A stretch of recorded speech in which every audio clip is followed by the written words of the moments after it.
আসসালামু আলাইকুম। আমি নিপা। মম নিপাস কিচেনে সবাইকে স্বাগত জানিয়ে শুরু করে দিচ্ছি আজকের আয়োজন। আজকে তৈরি করে দেখাবো পোড়া রুটি এবং খুবই স্পেশাল করে মজাদার একটা দুধ চায়ের রেসিপি। গরম গরম এই পোড়া রুটি দিয়ে দুধ চা খেতে কিন্তু বেশ ভালো লাগে।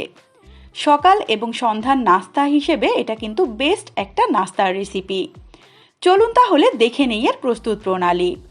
পোড়া রুটিটা তৈরি করার জন্য এখানে আমি গোল কিছু বনরুটি নিয়েছি। এখানে আপনারা আপনাদের পছন্দ মতো যে কোনো রুটি দিয়েই কিন্তু এই পোড়া রুটিটা তৈরি করতে পারেন।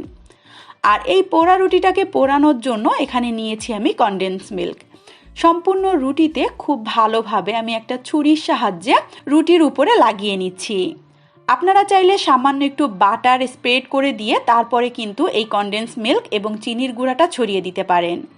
নর্মালি আমি এখানে বড় দানার যে চিনি সেটা কিন্তু খুব ভালোভাবে কনডেন্স মিল্ক দিয়ে তার উপরে ছড়িয়ে দিয়েছি। এতে করে রুটিটা যখন আমি পুড়িয়ে নিব তখন দেখতে বেশ ভালো লাগবে। এই একই প্রসেসে আমি সম্পূর্ণ রুটিগুলো তৈরি করে নিয়েছি। প্রথমেই দিয়েছি আমি কনডেন্স মিল্ক, তারপরে দিয়েছি নর্মাল চিনি। এখন এই রুটিটা পুড়িয়ে নেওয়ার জন্য একটা ছুরি আমি রুটির মাঝ বরাবর ঢুকিয়ে গ্যাসের চুলার উপর ছেঁকে নিচ্ছি। আর জালটা কিন্তু এই পর্যায়ে একেবারে মিডিয়াম ফ্লেমে থাকবে। 1 মিনিটের মতো এই গ্যাসের ফ্লেমের উপর রুটিটাকে ধরে রাখলে দেখবেন কনডেন্স মিল্ক এবং চিনিটা পুড়ে খুবই সুন্দর একটা পোড়া পোড়া স্মেল আসবে। নর্মালি এই স্মেলের কারণেই কিন্তু রুটিটা খেতে বেশি ভালো লাগে। আর এই পুড়িয়ে নেওয়ার প্রসেসটা কিন্তু একই রকম। খুব বেশি জালে এটাকে পোড়াবেন না, মিডিয়াম ফ্লেমে একটু সময় নিয়ে রুটিটাকে উল্টে পাল্টে ছেঁকে নিতে হবে। আর এই ছেঁকার সময় এত সুন্দর একটা স্মেল ছড়াবে, সম্পূর্ণ বাড়িময় কিন্তু স্মেলটা মোমো করবে। সম্পূর্ণ রুটিগুলো একই প্রসেসে আমি ছেঁকে নিয়েছি। এখন চলে যাচ্ছি সরাসরি দুধ চা তৈরি করার জন্য। চুলায় একটা প্যানের মধ্যে পর্যাপ্ত পরিমাণ পানি দিয়ে তারপর এখানে দিয়ে দিচ্ছি 3 টেবিল চামচ পরিমাণ চায়ের লিকার। এখানে একটু বেশি করে চায়ের পাতা বা লিকারটা ব্যবহার করতে হবে, তা না হলে দুধ চা খেতে কিন্তু ভালো লাগবে না। তারপর দিয়ে দিচ্ছি এখানে 1/4 কাপ পরিমাণ গুঁড়া দুধ। আপনারা চাইলে গরুর দুধটাকে জাল করেও কিন্তু এখানে দুধ চাটা তৈরি করে নিতে পারেন। তারপর দিয়ে দিচ্ছি এখানে স্বাদ মতো চিনি। যেহেতু রুটিতে পর্যাপ্ত পরিমাণ মিষ্টি রয়েছে সেই অনুপাতে বুঝে শুনে চায়ের মিষ্টিটা কিন্তু দিতে হবে। একটু নেড়ে চেড়ে এখন এই দুধ চাটা একটু সময় নিয়ে ফুটিয়ে নিতে হবে। চাটা আপনারা যত ভালোভাবে ফুটিয়ে নেবেন চায়ের কালারটা কিন্তু ততই সুন্দর আসবে। 4 থেকে 5 মিনিটের মতো আমি মিডিয়াম ফ্লেমে চাটাকে খুব ভালো করে ফুটিয়ে নিয়েছি।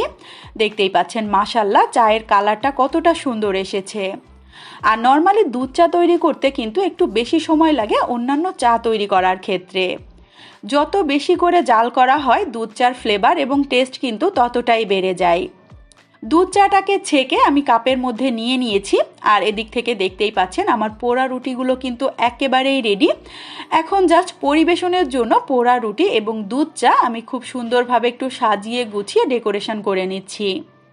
গরম গরম এই পোড়া রুটি এবং দুধ চাটা খেতে এত বেশি মজার, বাসায় তৈরি করে না খেলে তো কখনোই বুঝতে পারবেন না।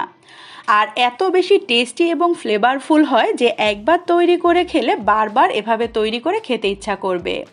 বাসার বাচ্চা থেকে বড় সবাই কিন্তু এটা বেশ পছন্দ করবে। তৈরি হয়ে গেল খুবই সহজভাবে এবং সামান্য কিছু উপকরণ দিয়েই মজাদার একটা সকাল বিকালের নাস্তায় পোড়া রুটি এবং দুধ চায়ের রেসিপি। আশা করি আমার আজকের এই সহজভাবে তৈরি করা রেসিপিটা আপনাদের কাছে খুবই ভালো লেগেছে। রেসিপিটা যদি সত্যিই ভালো লেগে থাকে চ্যানেলটাকে সাবস্ক্রাইব করে চ্যানেলের সাথেই থাকবেন। রেসিপিতে লাইক অ্যান্ড কমেন্ট করবেন, বেশি বেশি করে শেয়ার করবেন। ধন্যবাদ।